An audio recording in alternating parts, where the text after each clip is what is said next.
Okay, ladies and gents, thank you for coming to this little video here. I'm basically going to try to install Windows 11 on unsupported hardware. The one that I'm trying to install onto is a simple Lenovo M710Q, which is actually basically a small desktop, a tiny desktop that was actually came out of a call center. It has about 4.3. No, actually, it has an Core i7 processor running at 2.8 to 3.6 when boosted, 32 gigs of RAM, and it has right here, which I'm going to actually use as a testing grounds, a 1 terabyte hard drive SSD. So I'm going to be installing it onto this here fresh, directly onto it. Now, I'm not going to show you how to get the software. You can actually download the ISO directly from Microsoft. I'm going to be using the Windows 11 ISO English International. I've already burnt it onto a USB key, which is this one right here. At least has 6.8 gigabytes availability on this one, so I burnt it onto here. I'm not going to show you how to install that, how to burn it onto there. It's usually self-explanatory.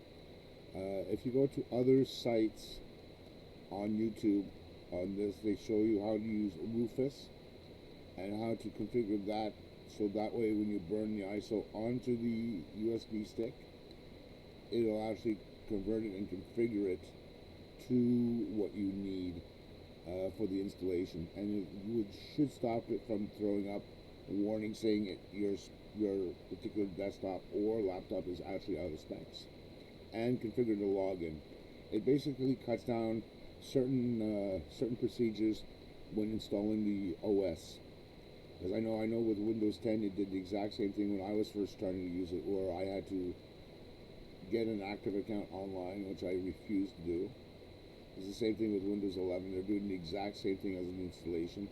I'd rather have a local account than an online account. That's one thing I find very hindering about these installations, is everything's going online.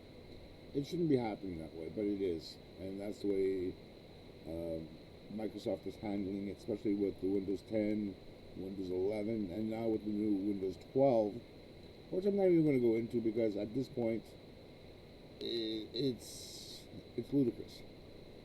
We're basically not even the type of control that we have on the operating systems like Windows 10, Windows 11, Windows 12. We're basically renting out the OS.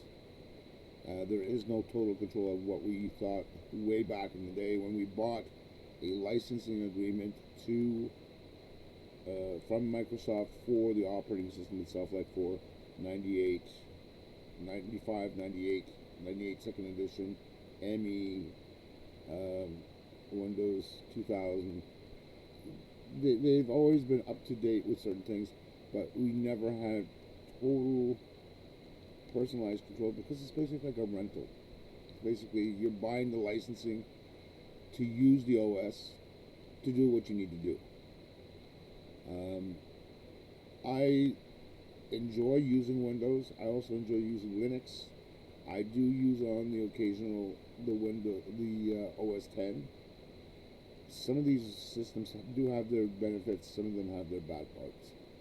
I'm not trying to say this is a bad thing that Microsoft is doing, but it's just becoming more of a nuisance that I've seen over the last couple of years, especially going from Windows 8 to 10 to 11 to 12.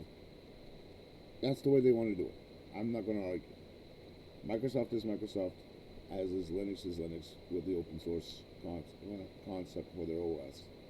Same thing with Apple Macintosh with their OS 10.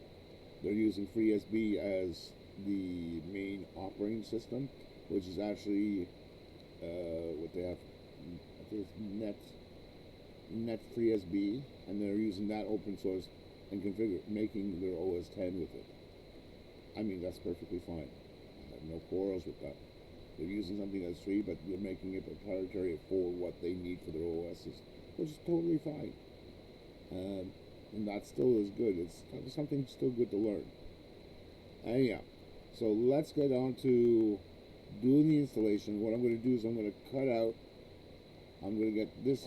I'm going to get this installed in, which is my Western Digital 1 terabyte SATA SSD.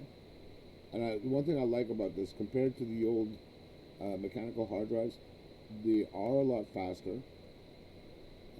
They tend to be a lot quicker, especially when reading and writing in bulk. The only thing I don't like about SSDs, and it's not a bad thing towards them either. I mean, I'm just starting to like them. It took me a little while to get over the hump of always going with mechanical ones because, yes, mechanicals are slow. But when you think of the SSDs of reading and writing consecutively, like bulk reading and bulk writing, or doing video editing, they're a lot faster. Okay, I have no quarrels with it. But with the mechanical ones, they last a lot longer, even though they're slower in comparison to each other. And even though with mechanical ones, you have larger hard drive space in comparison with the SSD, because the way the SSDs are made in layers, and it takes a lot longer, of course, more expensive. So, but still, I mean, they're good. They have their both, but they both have their benefits and negatives.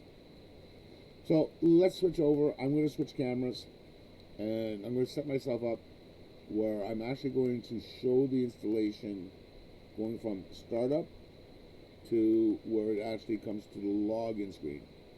So bear with me on certain aspects. If you see my hand come into the picture, it's probably more likely to take the USB key away after it's done installation, after it's done installing, because the way I have my little tiny PC here, it tends to go to the USB first before it goes to the hard drive. So you might see me squeeze my hand in there to take this here out of the way. So let's go in and take a look. Okay.